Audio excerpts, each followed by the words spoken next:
Hello guys! Today I'm reacting to a video called How Fluent Are the Filipinos in English Language Challenge by the channel of Asian Boss. Go and check it out. There will be a link in the description. Let's see. I think the Filipinos are very fluent in English. I can't recall a time that I've met a Filipino and couldn't speak English. So yeah, come on. She doesn't even look Asian. She looks more like Eastern European or something. I don't know. Mabu, hi everybody. Ako po si Marie from Asian Boss. Did you guys get that? I was speaking in Okay, so she must be like mixed, like Filipino and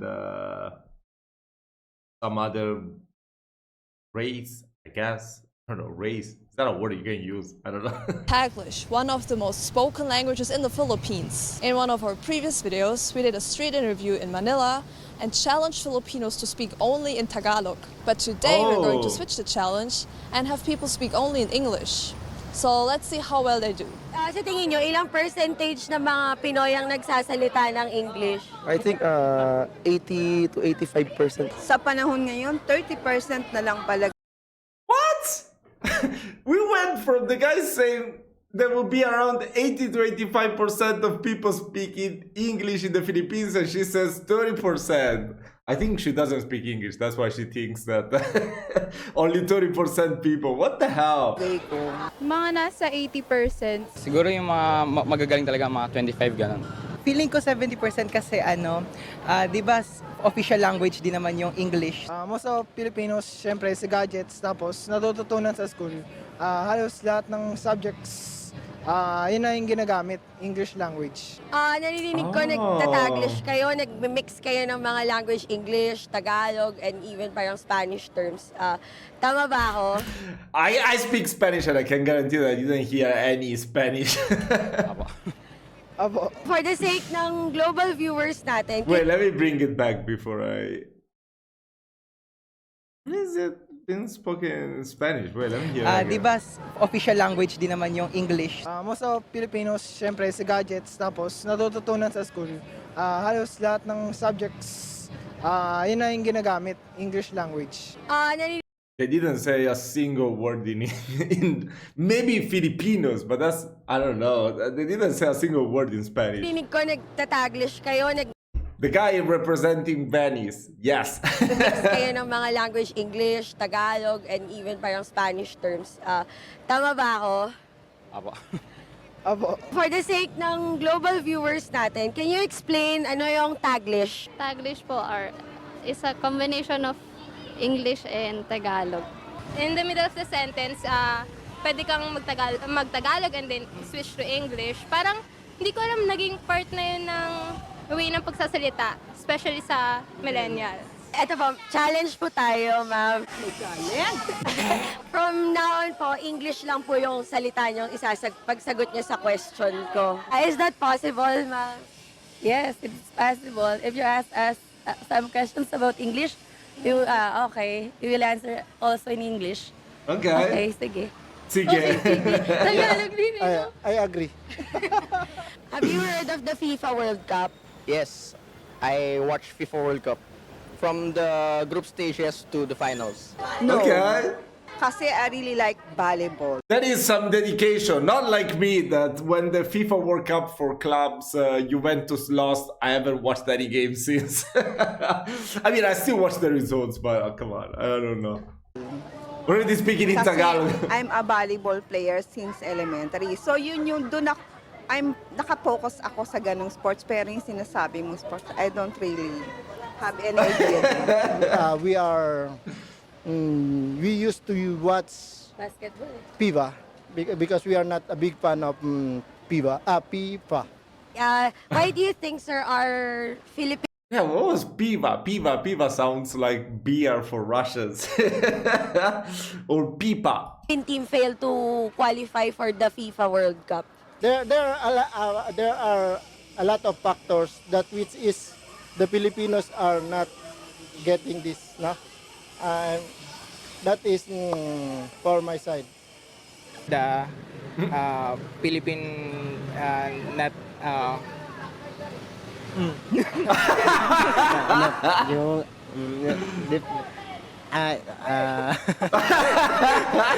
because sorry, Filipino. We are not capable to. To be honest, you put them kind of in the spot. If they will have like a white person coming there and ask them this kind of questions, they will be more prolific in speaking English. Well, they know that the woman interviewing them speak Filipino, she's not Filipino like them, so maybe that's why they're having some trouble. Like if an Italian would interview me in English, probably I would feel kind of uncomfortable as well and switch to Italian. It could be, I'm not too sure, but I think so. They should have done this experiment with some foreigner asking them the question. To qualify in FIFA World Cup because physically Filipino is smaller in height, and I mean, I don't think that's a thing, right? Maybe. Actually, there are not so many countries that are pretty small in size, but they still qualify. But still, at the same time, Japan always qualifies for the World Cup, and it's not like Japanese people are giants, I don't know about that, It's pretty interesting. I feel like most Asian countries never qualify for the World Cup because there are too little available spots, Most of the available spots are for South American teams or European teams. That's probably why. other is financially we cannot afford the registration in I don't think you have to pay for the FIFA World Cup, right? FIFA World Cup, or we are not physically fit and trainable in terms of FIFA World Cup. What do you think should our Philippine government do or athletes do in order for them to be included in international competitions in the future? For what I think, they should do more practice, and then what else? For the government, of course, they should help the athletes too, like ano yun? like giving them support. Yeah, pwede na po tayo mag-Taglish ulit. How was the challenge, ma'am? Ang hirap.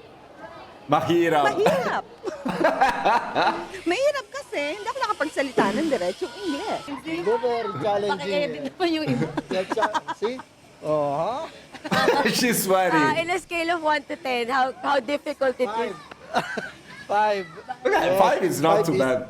For the English and 5 for the Tagalog. No, it's fine.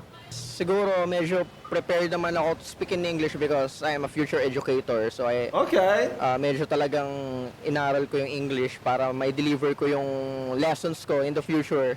Kahit naman like English subject namin, pinagtatagalog pa rin kami ng teacher namin, pinagpi-Filipino pa rin kami. So, yun, di rin kami masyadong straight English ganun.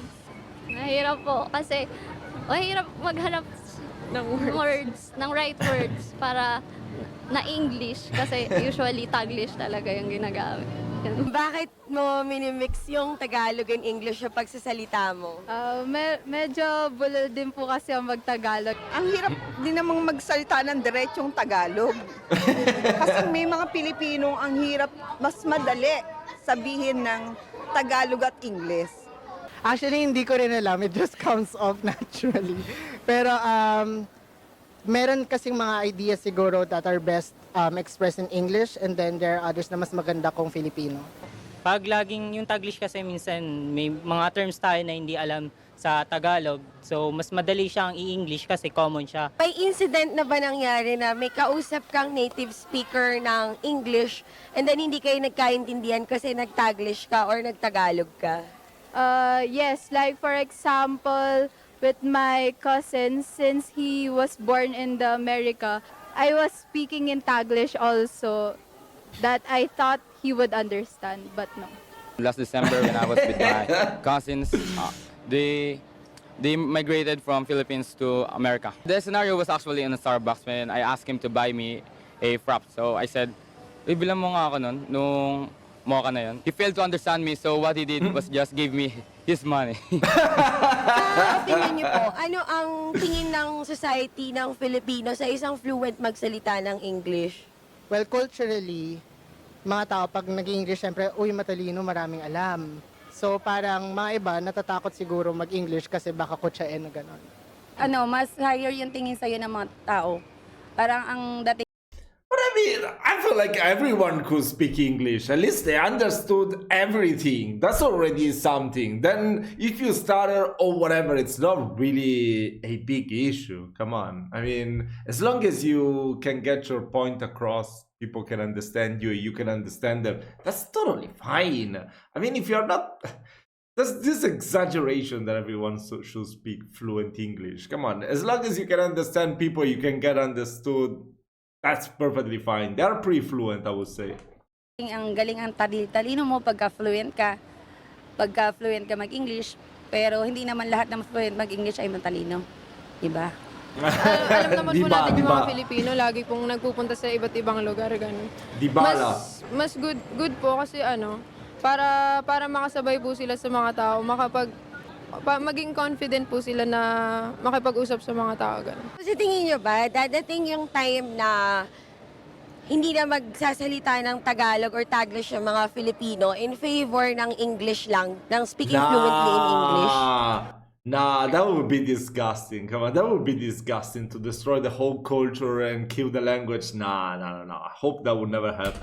Feeling ko po parang dadating po, pero sana wag naman. I think din na hindi yun mangyayari kasi sa panahon ngayon talagang, di ba, binibigyan na ng importansya yung wikang Filipino. Kung yung apo ko, alam mo ba, English speaking siya, bata pa.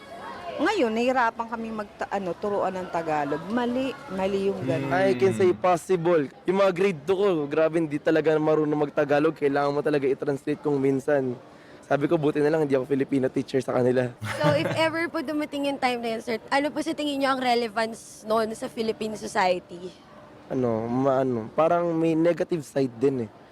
Kasi yung culture natin, yung language natin, mawawala. Yeah, exactly. Pero kung the positive side naman, kasi nga, nagiging fluent yung Filipino sa English. So, kaya natin makapag-communicate kahit kanina. Yun yung positive. So, yung pagdating sa... But I mean, I don't know about that. Like, learning a language, I'm talking as a person who loves learning languages. And learning a language is not like attending a university or become specialized in a certain skill. That's something that it just happens, you study it little by little every day, try to speak as much as you can, try to understand other cultures, find something that you find interesting. Oh, that was weird. Okay, you see, I'm not that fluent either. And yeah, it will happen eventually that you become fluent. It's not like a super skill or something like, I don't know, it's not like rocket science or psychology or whatever that you have to read thousands of books, be like super skilled, super patient, super sharp. No, it's something that you can even learn a language while you are sleeping. No, that's not true actually. Yeah, I mean, just when you're lazy, when you're taking a walk and listening to a podcast or whatever, you will still acquire the language, watching YouTube videos, Duolingo. You can learn a language in so many ways. It's not something that you really need to put all your effort in it. It just depends how much effort you put in, the longer it would take. 50-50, may aangat, may babagsak. Ganun talaga yung mangyayari. Kapag hindi nagagamit ang isang wika, mamamatay ito. So, kailangan, pwede nating i-adapt yung Western languages, pero i-incorporate natin siya sa wikang Filipino. Kasi through that, mas magiging mayabong yung wikang Filipino. Kaya nakakasad lang kapag hindi na ginagamit yung wikang Filipino. Kailangan mahalin mo yung That was sarili mong beautiful. wika. Kahit na sabihin mo na second language yung English, hindi mo pa rin dapat ipagpalit yung sarili mong wika dahil ikaw ay tunay na Pilipino. So there you have it. We filmed this interview in Manila, and we know that though it may not be an accurate representation of all of the Philippines, we hope that you learned something from this. What other topics would you like to see covered? Let us know in the comments. For more authentic insight into the latest news and cultural trends all around Asia, be sure to subscribe to Asian Boss. Thank you for watching, and see you in the next video. god. I want to see more videos on this topic. That was really cool and interesting. I want to learn more about the Philippines. Wow, that's something that really intrigues me a lot. Thank you so much for watching this video. I hope you've enjoyed it. Let me know what should I check out next. Take care. See you soon.